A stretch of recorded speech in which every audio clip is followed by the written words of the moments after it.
Hey, it's Pastor Tim, the online campus pastor here at Northwest Church, and I am so glad you decided to join us on YouTube today. We have an exciting message for you today, so make sure you are engaged, leaned in, and taking notes. And if you haven't yet, make sure to like and share the video. Also remember to subscribe and turn on notifications so that you can stay up to date with all things happening here on the YouTube channel. Now let's jump into the sermon. Oh, I'm excited about this. I have a good word for you today. So here's what I want you to do. I want you to go to the book of Jonah, Jonah chapter 1. Jonah is known one of our minor prophets. Minor not because of the lack of content, it's just the lack of volume. So it's not the content. That's the reason we call him a minor prophet. But I'm going to be talking this whole series about Jonah. So we're going to go through the whole book. How many of you glad that we're not like in Exodus today? All right, the whole book. So we're going to do Jonah chapter 1. There's 4 chapters, so we're going to do a chapter each week. So it's going to be really good. So I want to start today with a question. Now listen, this is not a trick question. It's not a judgmental question. So stay with me, okay? How many of you will raise your hand and say, I have a tattoo? I want you to raise your hand if you have a tattoo. It's not a trick question. It's not a judgmental question. Wow, a lot of people have a tattoo. Now, how many of you regret having a tattoo? And I've talked to a lot of people before. They got like somebody's name tattooed on their body. And then for whatever the reason, that didn't work out. And then they're stuck with that name. I've heard a lot of that. How many of you would say, I was a little young and maybe a little naive when I got my tattoo? How about that? It's not judgmental, guys. It's okay. When I was growing up, it took on a whole new stigma, tattoos were. Because when I was growing up, everything was wrong and everything was a sin. So if you had a tattoo, you were a bad person. You were not going to heaven. You're going straight to hell just because you had a tattoo. Well, I just want you to know that I don't think you're going to hell or anything like that. My son has a tattoo, so that's reason enough right there. You're all going to go to heaven, okay? But tattoos are certainly a fad right now. Now, I just want you to put your mind at ease because some of you are already thinking about this. I do not have a tattoo, okay? I do not plan to get a tattoo. But here's what I do know about tattoo. Behind every tattoo, there's a story. Behind every tattoo, there is a story. It reflects a mark, maybe of a positive moment, maybe a memory of a loved one, or maybe even a difficult time or season in your life. But by the word tattoo is defined as a mark of design on the personal body. A mark of design on the personal body. So just as tattoos leave a mark, so can life. How many would raise your hand today and say, I can relate to that? That life can leave some pretty nasty marks and scars in our lives. We've all been marked by moments in our lives, by seasons in our life. And behind each mark, there is an experience. There's some good and some we wish we could just kind of like do over. You ever had a do-over? You'd like to have a do-over in your life. And some of those marks you would like for God to just simply remove them from your life. That moment, that season, that decision. Come on, how many would raise your hand today and say, I just wish God could just like remove that mark from my life? Well, those marks reminds us every day of those experiences. And some of those marks can be very brutal. After all, how many of you know that life is not always fair? Life is never fair.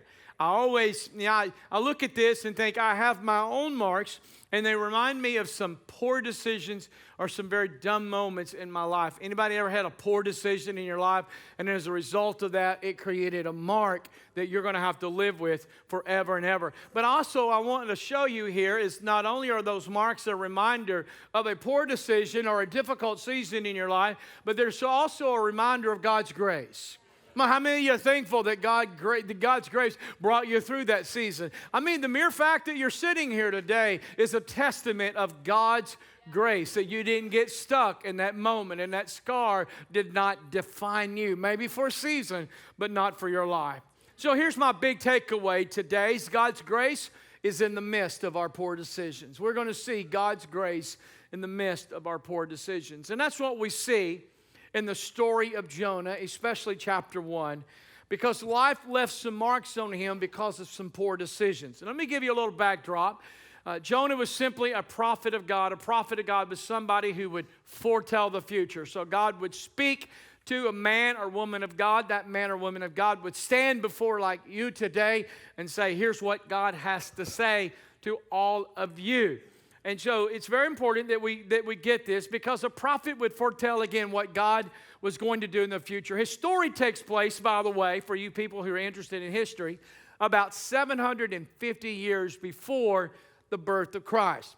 Now, what's unique about the book of Jonah, his story, is that when you read about the prophets, whether it's a minor prophet or a major prophet, when you look at these prophets, a lot of the content in their books is about their prophecy. But when you look at the story of Jonah, it's more about the man, it's more about the prophet than it is the prophecy. And as we unpack this over the next few weeks, you're going to see that God starts in chapter 1 working on Jonah. And in chapter 4, God is still working on Jonah. So it's like the poor guy never gets it, okay? And so how many are ready for the word? Are you ready for this today? Here we go. So let's look at Jonah. I want you to go to chapter 1. I'm going to read verse 1. How many brought your Bibles today? How many got the E-version, tree version? Got it all right. Here we go. Jonah chapter 1. Here's what the Lord says. The Lord gave this message to Jonah. And here's what he said in verse 2. He says, I want you to get up and I want you to go to the great city of Nineveh. I want you to announce my judgment against it, because I have seen how wicked the people are. Now, Nineveh, the capital city of the Assyrian Empire, was known to be a very evil city. It was a city that worshiped many gods. Not one god, but many gods. So this was a very bad place. They practiced witchcraft. Things such as prostitution is part of the norm there. One prophet called it the bloody city. So when you read about the history of this city and the makeup, or you Google this city, it's like, I don't blame Jonah for not going. So I'm not here to judge him. I would be like, Lord, I don't want to go and pastor that group of people either. I think I'll stay in Northwest Arkansas. So I don't want to go to a place called the Bloody City. Come on, guys, and do all of this. So Nineveh, I think it's safe to say, was not on the top 10 most desired places to live. So who would blame Jonah for not wanting to go and minister to those people? But as we unpack the story of a prophet who chose to run from God, and that's really what chapter 1 is all about. It's about God telling him, I want you to go to Nineveh, and Jonah came up with his own plan. How many of you can already relate to the story of Jonah? It's like God says this, and then we're like, well, God, I have a better idea, or I have a better plan, so I think I will go this direction. How many can relate to what I'm talking about? Well, I want you to know that he makes a decision to go in the opposite direction in which God called him and told him to go. But in the midst of all of this running from God, we see a common thread. You know what it is? It's grace. We see a common thread of grace throughout chapter 1. So I want to give you 3 things today as it pertains to God's grace. Number 1 is it's in your notes, I cannot outrun God's grace. That's an absolute. I cannot outrun God's grace. Let's look at the word today. Look at verse 3. It says, but Jonah got up and he went in the opposite direction to get away from the Lord. He went down to the port of Joplin. It's okay. 8:30 didn't laugh either. He found a ship there. I'm going to show you this. He bought a ticket. He went on board, hoping to escape from the Lord, and he sailed to Tarshish. I want to show you this. He went in the opposite way. Well, first of all, let's look at this, okay? Think about ships. And when you think about ships, don't think of modern day, but look back in Jonah's day. They didn't have the big engines. They didn't have the motors and all that. And I think it's somewhat comical that Jonah, the prophet of God, knowing God, had heard God speak to him, thought he could outrun God by getting on a boat. Y'all didn't think that? I thought that was hilarious. That's one of the first things I noticed here. He's going to outrun God, so I'm going to go get on a boat. Now, the direction he was going, Tarshish, I want to show you this. It's over 2,000 miles in the opposite direction of Nineveh. And at that time, it was considered to be the edge of the world. Now, it's important that you get this because I want to show you the extreme that the man of God went to get away from God. So he went in the opposite direction. He goes all the way to the end of the world. You got to keep in mind, they thought the world was flat at that particular time. So look at this platform. Like it's flat here. And so they thought, okay, this is the end of the world. The reason it's important that you and I catch that is because Jonah thought, I am going to go as far away from God as I possibly can. And that's what Scripture says. He went in the opposite direction. Why? To get away from God's call and to get away from the voice of God. I mean, how many of you get the picture already? I mean, God tells Jonah to go this way, but he goes his way. Can you relate? I mean, just insert your name in Jonah's story. God tells you to go his way, but you decide to go this way. God tells you to go right, but you go left. God tells you, I want you to take this job, but you think, no, I think this job looks better. God tells you to go out or marry this person, and you're like, no, God, I like the way this person looks better, so I'm going to go out, I'm going to marry this person. How many of you can relate to what Jonah is saying? And so sometimes it's like we go in the polar opposite direction in which God is calling us and telling us to go. And I don't know about you, but there's consequences when we run from God. And that's what takes place here. God sends a storm, and I'm going to talk more about that in a moment. But God sends a storm, and to some degree, that storm was a consequence. But to some degree, it was also grace. And I want to talk more about that in a moment. But over the years, as a pastor, I've seen the consequences of people running from God. I've seen people not listen to the voice of God. I've seen people leave churches. I've seen people walk away from their marriages. I've seen people walk away from their job and their careers. I've seen people walk away and run in the total opposite direction in which God's calling them. And as a result, I see the consequences of this. Now again, when you look at this, and you first think about the storm that God's going to send to him, you think, well, that is a consequence. It's a form of punishment.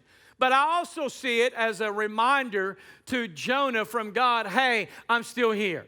I have not given up on you, and I'm sending this storm to you to serve as a reminder that you're going in the wrong direction, and I simply want you to turn around. Because sometimes if God didn't send storms to us, we would never stop until we got as far away from God as possible.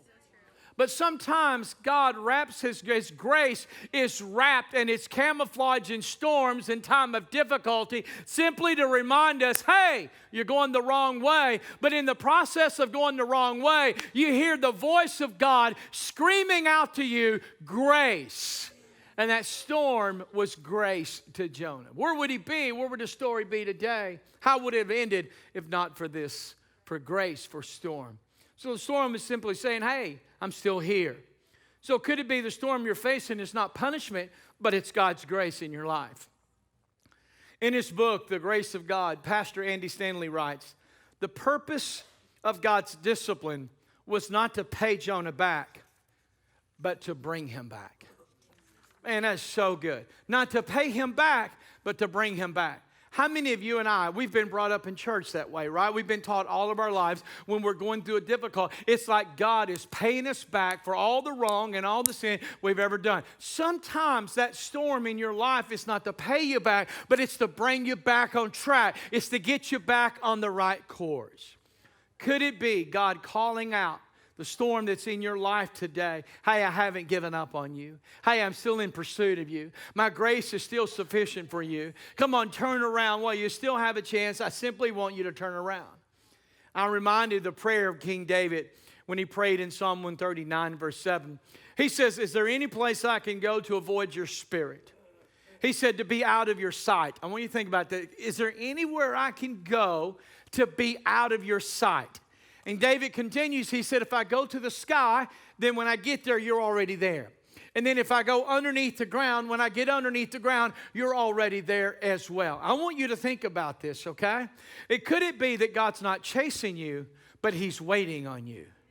Now you think about this. We teach this, we believe this, that God is everywhere, right? God is everywhere, and He is omnipresent, meaning He's everywhere at the same time. So I want you to think about Jonah, this brilliant idea of getting on a boat and trying to outrun God. If God is everywhere, meaning He's in Nineveh, He's in Tarshish, He's in both places all at the same time.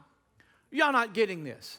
Oh, look at me for a moment. I want you to visualize this, because we all have seasons in our life in which we run from God. So I want you to think about this. You can run as far as you can, and you can run as fast as you can, but when you get wherever you're going, when you get there, God's not chasing you. What? He's waiting on you, because He's already there. And when you get there, you're like, oh, there's God. I got to get away from Him. And you run way over here. Guess what happens? When you get over here, He was already here when you were there, because He was there and here at the same time. So God's not chasing you. He's waiting on you. That's all He's doing. He's waiting on you to say, okay, God, I get it. I can't outrun you. We can't outrun the grace of God. Doesn't matter what we do. We try to. We try to hide from God. We try to get away from God. We just run away from God. Andy Stanley also said, we can run from God, but we cannot outrun Him. To run from God is to run from His grace. To run from God is to run from His grace. The very one who can comfort, the very one who can heal, the very one who can make all things right. I think it's comical to try to run and hide from God. Nathan, bless his heart, he gets ripped all the time. But I remember when he was a toddler, he was probably 3 or 4 years old, and when he wasn't out in the yard, if he was out in the yard, he'd run down the street and meet me when I was coming home from the church. But when he was in the house, I would walk in the house, and I would walk in, and Nathan would love to hide from me. And so I'd walk in the house, and Lisa would always go. And that was the signal saying, he's hiding from you. So then I would have the job of going and searching for Nathan, okay, in our big 1,800 square foot house that we lived in. You know, it's really hard to do that. And Lisa would always like point me in the direction that Nathan was hiding, okay? And so I would walk into the room, and he was so funny because he always hid behind the couch. So I'd walk into the living room, and I'd go, hey, Nathan, are you in here? And he would go, no. Isn't that great? It's so funny. But that's the way we are with God, right? We're like toddlers. I mean, it doesn't matter where we go. I mean, we're trying to hide from God, who sees everything, who knows everything, who's behind the sofa, who's in the living room, who's in the automobile, who's in the job, it doesn't matter where you go, you're not ever going to be able to hide from God and outrun God. And that's what the man of God learned in chapter 1. It didn't matter where he went. He went to what he thought was the edge of the earth. Meaning I can't get any further away from God. But when he got there, he realized God was already there waiting on him. Now I want you to lean in and look at me for a moment. You can run. You can be a hardhead. Come on, I said you can be a hardhead. And you can run from the call of God. You can run from the grace of God. But sooner or later, you're going to realize that when you get there, God's been waiting on you the whole time. And He's waiting on you to come to your senses and turn around and say, yes, Lord, I'll go in the direction that you would have me to go in. Oh, it's so good. Aren't y'all glad y'all came today? Come on, guys. This is good stuff, okay? The storm was simply a reflection of God's grace. So I want to kind of challenge your perspective. When we think of storms, don't think of them as punishment, but think them as times, it's a grace. It's a form of grace. God's reminding us, because without the storm, He might not have ever turned around. Some of you may not be where you are today if not for the storm that God brought you in your life. Maybe it was the storm that turned you around. Maybe it was the storm that reminded you of God's grace. Number 2, y'all ready for this? Number 2, God's grace always has my number. God's grace always has my number. I'm way more excited about this than y'all are, by the way. Here we go. Look at verse 5. It says, fearing for their lives. So the storm comes up on. So we have these men are all in the boat with Jonah. It says, fearing for their lives, the desperate sailors shouted out to their gods for help and threw the cargo overboard to lighten the ship. But all this time, Jonah was sound asleep. Verse 6 says, so the captain went down after him. He says, how can you sleep at a time like this? Here's what Jonah said. He said, the guy said to Jonah, get up and pray to your God. Maybe He will pay attention to us and spare our lives. Now look at verse 7. It says, the crew cast lots to see which of them had offended the gods and caused the terrible storm. And when they did this, the lots identified Jonah as the guilty party. Now, you and I look at this today and think, well, that don't even really make sense to me. But in this time, it was very common for people to cast lots to determine innocence or guilt. Now, how many of you are thankful for attorneys and juries and judges? Come on. It's like, we're just going to roll the dice, and if that calls your number, if it's 6, it means you're guilty. 4, you're innocent, you get to walk out of here. But my point is that according to their system, Jonah was the guilty one. And in this particular sense, it's hard to argue with this. Okay, they're Jewish. But again, I see this as the second sign of God's grace. The second time that God was saying, hey, Jonah, I know you've deleted me from your contact list. I know that you've unfriended me from on Facebook, but I just want you to know that I still have your number. Maybe some of you this morning, you are running from God. And you're running as fast and far away as you possibly can. And the entire time that you're running, God is continuing sending warning signs, not as punishment, but as grace to remind you, His grace, trying to get you to turn around, trying to get you to go in the right direction, God's direction. You see, God's grace is always reaching out. God's grace is always extending another invitation. It's always a second chance and a third chance and a fourth chance for us to get it right. Throughout our lives, every day, if we will only look and pay attention, we see God's grace at work in our lives. Now, how many times do we ignore the warning signs that God sends to us? And how many times have you, even now, you look back on some of your, I call train wrecks in life, and you look back on some of those mistakes, and there was a lot of warning signs, and you were just so caught up in going your direction and not His direction that you just chose to ignore all of the warning signs. You just said, I'm not going to do that. Well, think about how foolish that is. Think about it, driving down, going on a trip, and all of a sudden your oil light comes on. The red light that says check engine or check oil. How foolish would it be to continue to drive without stopping and seeing what was wrong with that oil or seeing what's wrong with that engine? Because the longer you go, the better chance of more damage is going to happen to that automobile. So when you start running in the opposite direction of God and you ignore the warning signs, the further you go, come on, are you with me? The faster you go, the more the consequences and the more damage you're going to do to your life. Come on, that's good preaching right there, okay? But that's exactly what we do. We run from God's grace all the time. It's like God sends us these warning signs like, hey, you need to stop. Hey, you need to turn around before it's too late. Hey, you need to turn around before it gets a lot worse. How many times have some of you said to me, you know, Pastor, you just been reading my mail. How many of you are sitting here on a Sunday morning and heard me preach, and you have told me in person or sent me messages like, Pastor, were you listening in on my conversation today? You know, Pastor, were you hiding out my room and listening to my prayer this morning? It's just, no, you know what it is? I don't know anything, but it's God. It's God the Holy Spirit speaking through me, trying to tell you, guess what, God? I still have your number. And you can run from me and you can try to hide from me, but I want you to know it doesn't matter where you go, that I will always have your number. I want you to hear my heart today, especially you young people. You can have a hard head if you want to, and you can run from the grace of God all you want to. But when you get there, I want you to know God has your number, and God will always have your number. God will know who you are. He will know where you are. He will know exactly what's going on in your life. He knows every thought that's in your head. Even before you have that thought, He already knows about it. So God will always have your number. That's what it is. Number 3, I got one more. Y'all ready? One more? Bless your hearts. Y'all helping me so much. Number 3, God's grace always provides. Let's look at verse 11. It says, and since the storm is getting worse all the time, they ask, what should we do to stop this storm? Here's what Jonah said. This guy's so bright. He said, throw me into the sea and it will be calm again. I know that this terrible storm is all my fault. Think about that. He said, just throw me overboard. I might would have said, throw y'all overboard. I don't know. But it says, then the sailors picked Jonah up and they threw him into the raging sea, and the storm stopped at once. Now look at verse 17. It says, now. Everybody say now.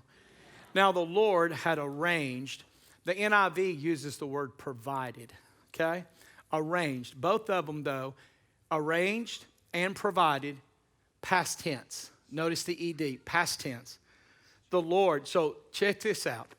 threw him into the raging sea, and as he's thrown in, God had already provided. God had already arranged a great fish to be swimming by just at that right time, in that right proximity, and to pick him up and to give him a 3-day free cruise. I want you to think about that, okay? So look at this. So here's what I want to show you. Jonah learned that God hadn't given up on him just because he had given up on God. Isn't that great? That God had not given up on him. So God wasn't chasing Jonah. He was simply waiting for Jonah. The Lord provided. The Lord arranged a way out of his situation even before he got into it. You see, God already knew that Jonah would take the wrong turn, yet he had already provided a way for him. Isn't that incredible? Come on, guys. Now, you want to wade out a little bit deeper? Let's just think about this. Now, Scripture doesn't say this, but I don't know how else I don't know what other perspective you can get from this. So, again, God had provided, God had arranged for this great fish to come by and pick him up for his 3-day little getaway. So he picks him up. Now, I want you to think about this. Go back to the book of Genesis. On the 6 days of creation, God created, on one day, he created all the fish, and he put all the fish in the sea. Provided, arranged, past tense. Could it be that even during creation, when God was creating the fish and putting them in the sea, could the possibility exist? God was saying, hey, wait a minute. I got to come up with a special fish. I got to have a prophet's chamber. I got to have its own little room, private spacing there, because there's going to be a guy named Jonah in the future that's not going to do what I tell him to do. He's going to go in the opposite direction. But now we don't know for sure, but here's what we do know for sure, that God already knows before we mess up, before we go in the wrong direction, that we're already going to go in the wrong direction. And along the way, he's going to provide these little grace stops for us as reminders to get us back on track. Because I want you to know, long before you went through that divorce, long before you start having all kinds of problems at work, financial problems, health problems, I want you to know God already knew that. And because God already knew that, he has already provided grace. He has already arranged for some grace in your life to pick you up and to take care of you until you can get back on the right track. Here's what I know. God doesn't always provide the way we expect. When you look at the storm and the fish, who wants to be thrown into a sea? I don't want to be thrown in the ocean, period, let alone when a storm is going on. And then to be swallowed up and live in the belly of a fish for 3 days. Here's what I want to show you. Grace doesn't always come packaged nice and neat. Ease and predictability are not always a part of God's provision. Listen, nothing throws God off. It's like he looked at Jonah and said, if you want to go to Tarshish, go ahead. Make my day. Just go right ahead. I got this all arranged for you, okay? It's no problem, okay? Go ahead and make my day. I'll show you, I'll show you on the inside of the belly. I'll show you what all this looks like. My point is, God's not trying to hurt us. He's trying to help us. He's trying to save us from us. And even though that Jonah went in the opposite direction, God was still providing grace. Aren't you thankful today that even when we fail, even when we make poor decisions, even when we're going in the wrong direction, and the whole time we know we're going in the wrong direction, how many can clap your hands today and shout and say, thank you, Lord, for your grace, for not giving up and not walking away, even though I deserved it. Our decisions do not prevent God's provision in our life. Our decisions do not prevent God's provision. Some of our marks that we have in our life, or on our life, are a reminder that, man, I'd like to have a do-over there. I don't like that season of my life.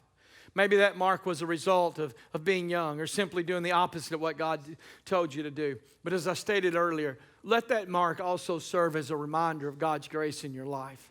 Come on, that scar is simply a reminder that God was there, that God didn't give up on you, and God didn't forget about you, and God didn't leave you there. I love the fact that God put him in the belly of that fish for a 3-day vacation, but God did not leave him in the belly of that fish. That's what the scar, that's what the mark in your life is a reminder of. Yes, God allowed you, and God might even have brought that storm, but he didn't leave you there. And while you were there, that mark is a reminder, that scar is a reminder that I'm I'm not going to leave you, that I'm not ever going to forsake you, that I'm not ever going to walk away. Let that mark be a reminder of God's grace in your life.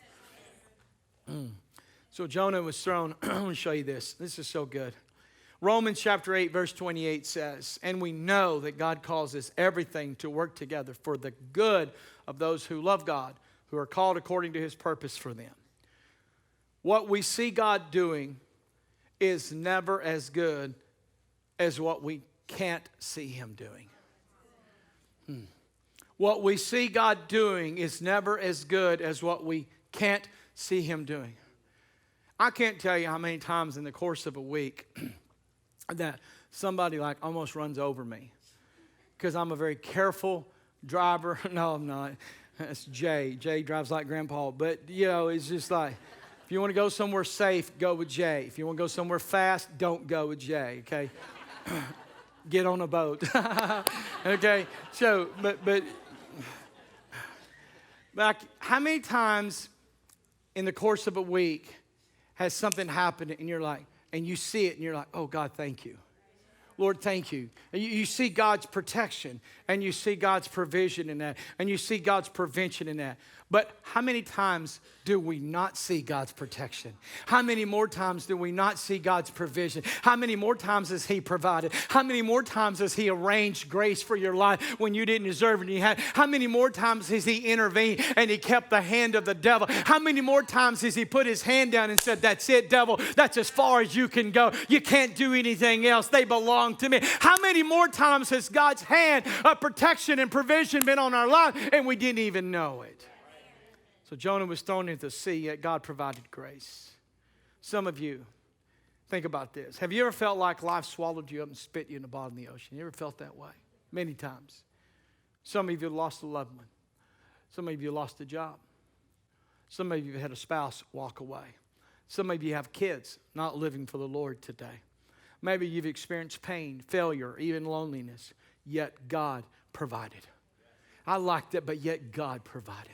I went through this storm, yet God provided. I'm telling you, Jonah has got a story of grace. God told me to go here, and I went there, yet God provided. I was thrown into a stormy sea, yet God provided. I was swallowed up by a fish, yet God provided. Come on, how many of you will raise your hand and say, I've got some yet God moments in my life. I did this, it was all my fault, yet God provided in my life. I want you to know God's promises and provision do not fail because of our failures. Come on, somebody. We think because we fail and we think because we make a mistake. Look at Jonah. The guy is jacked up from chapter 1 all the way to the end of chapter 4, and we still see God's grace in his life. So don't believe the lie of the devil that your mistake is too great. I'm telling you, God's grace is greater than any mistake or any failure in your life. Wherever you go, when you get there, God's grace will always be waiting on you. You may feel you have nothing left, but with God, all things come from nothing. You ever felt that way? I have nothing left, God. I've got nothing left of myself to give. There's no good about me to give. I want you to know God is the master of nothing.